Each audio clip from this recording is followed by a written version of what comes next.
ಶುಭ ಸಂಜೆ. Chandanavana film critics awards 2025 6ನೇ ವರ್ಷದ ಪ್ರಶಸ್ತಿ ಸಮಾರಂಭ ನಡೆಯಲಿದೆ. ಅದರದ್ದು ಟ್ರಾಫಿ ಲಾಂಚ್ ಇವತ್ತಾಗಿದ್ದು ನನ್ನ ಕಡೆಯಿಂದ ಹಾರ್ದಿಕ ಶುಭಾಶಯಗಳು. ಫಿಲ್ಮ್ ಅವಾರ್ಡ್ ಅಂತ ಫಸ್ಟ್ ಟೈಮ್ ಸ್ಟೇಜ್ ಮೇಲೆ ಹಿಡ್ಕೊಂಡಿದ್ದಿಲ್ಲಿ.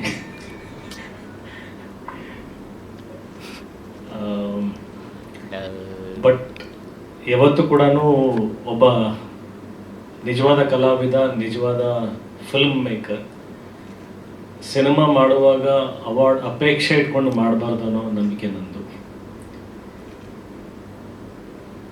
ನಾವು ಸಣ್ಣವರಿದ್ದಾಗ, ಚಿಕ್ಕ ಮಕ್ಕಳಿದ್ದಾಗ ನಮ್ಮ ತಂದೆ ತಾಯಂದಿರು, ನಮ್ಮ ಗುರುಗಳು, ಹಿರಿಯರು ಎಲ್ಲರೂ ಹೇಳ್ಕೊಟ್ಟಿದ್ದು ನನಗೆ ಪರ್ಸ್ನಲಿ, ನೀನು ಇಷ್ಟು ಪರ್ಸೆಂಟೇಜ್ ತರ್ತೀಯ, ಈ ಥರ ಸರ್ಟಿಫಿಕೇಟ್ ತರ್ತೀಯ, ಈ ಥರದ ಪದವಿ ತರ್ತೀಯ ಅಂತ ಯಾವುದೇ ಅಪೇಕ್ಷೆ ಬಹುಮಾನ ಅಪೇಕ್ಷೆ ಪಡದೆ, ಅಥವಾ ನೀನು ಯಾವುದೇ ಒಂದು ಸ್ಪೋರ್ಟ್ಸಲ್ಲಿ ಭಾಗವಹಿಸಿದಾಗಲೂ ಕೂಡ ನಾನು ಗೆಲ್ತೀನಿ, ನನಗೆ ಮೆಡಲ್ ಸಿಗುತ್ತೆ ಅಂತ ಪಾರ್ಟಿಸಿಪೇಟ್ ಮಾಡಬಾರ್ದು. Participation should be with enjoyment. ನಾವು ಪ್ರಾಮಾಣಿಕವಾಗಿ ಆ ಕ್ರಿಯೆಯನ್ನು ನಾವು ಅನುಭವಿಸಬೇಕು, ಅದನ್ನು ನಾವು ಎಂಜಾಯ್ ಮಾಡಬೇಕು. ಆ ಪ್ರಾಸೆಸ್ಸಲ್ಲಿ ನಾವು ಯಾವಾಗ ಸಂಪೂರ್ಣವಾಗಿ ತೊಡಗಿಸ್ಕೊಂಡು ಆ ಕೆಲಸ ಮಾಡ್ತೀವೋ ಅದು ದಿ ಬೆಸ್ಟ್ ಆಗಿ ಟರ್ನ್ ಆಗುತ್ತೆ. ಅದು ತಾನಾಗೆ ಪಡ್ಕೋಬೇಕು. ಅದು ಯಾವುದೇ ರೀತಿಯಾದಂಥ ಪ್ರಶಂಸೆ ಆಗಿರ್ಬೋದು, ಪ್ರಶಸ್ತಿಗಳಾಗಿರ್ಬೋದು, ತಾನಾಗೆ ಪಡ್ಕೋಬೇಕು.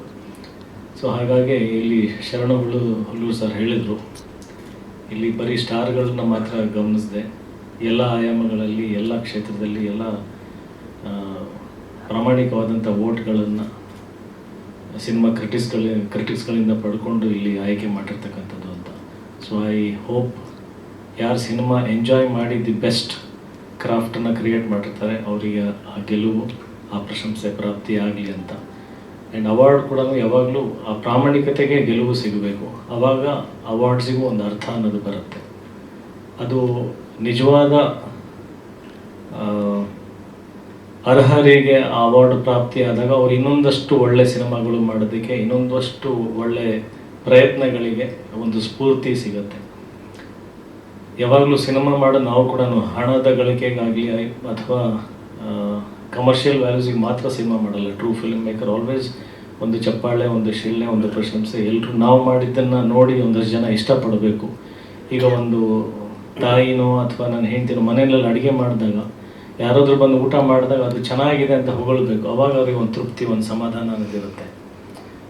ಸೊ ಅದು ಹೇಳ್ಕೊಳಕ್ಕಾಗಲ್ಲ ಸಂತೋಷ ಏನನ್ನೋದು. ನಾವು ಮಾಡಿದ್ದೀನಿ ಇನ್ನೊಬ್ಬರನ್ನು ಪ್ರಶಂಸೆ ಪಡಬೇಕು, ಓಕೆ, ಆ ಖುಷಿ ಇನ್ನೊಬ್ಬರದಲ್ಲಿ ನೋಡಬೇಕು ಅನ್ನೋದು ಒಂದು ಆಸೆ ಇರುತ್ತೆ. ಸೊ ಸೇಮ್ ಫಿಲ್ಮ್ ಮೇಕರ್ಸಿಗೆ ಕೂಡ ಸೊ ಆ ಥರದ್ದು ಒಂದು ನಿಜವಾದ ಗೆಲುವನ್ನು ಸಿಕ್ಕಾಗ ನಿಮ್ಗಳಿಂದ ಇನ್ನೊಂದಷ್ಟು ಒಳ್ಳೆ ಪ್ರಯತ್ನಗಳು, ಒಳ್ಳೆ ಸಿನಿಮಾಗಳು ಬರ್ತಾ ಹೋಗ್ತವೆ. ಸೊ ಕನ್ನಡದ ಸಿನಿಮಾಕ್ಕೆ ಒಂದು ಪ್ರಾಧಾನ್ಯತೆ ಅನ್ನೋದು ಸಿಗ್ತಾ ಹೋಗುತ್ತೆ. ಸೊ ಈ ಪ್ರಶಸ್ತಿ ಪ್ರಾಮಾಣಿಕವಾಗಿರಲಿ, ಪ್ರಾಮಾಣಿಕವಾದಂಥ ಗೆಲುವು ಇರಲಿ, ಪ್ರಾಮಾಣಿಕವಾದಂಥ ಪ್ರೋತ್ಸಾಹ ಇರಲಿ ಅಂತ ಆಶಿಸ್ತಾ ಇಡೀ ಸಂಸ್ಥೆಗೆ, ವಿಜಯ್ ಅವರಿಗೆ ಮತ್ತು once again Chandana film critics ಅವಾರ್ಡ್ಸಿಗೆ ನನ್ನ ಕಡೆಯಿಂದ ಶುಭಾಶಯಗಳು. ಒಳ್ಳೆಯದಾಗಿ. Thank you. SS TV, cinema ಜಗತ್ತಿನ ಕ್ಷಣ ಕ್ಷಣದ ಸುದ್ದಿಯೊಂದಿಗೆ.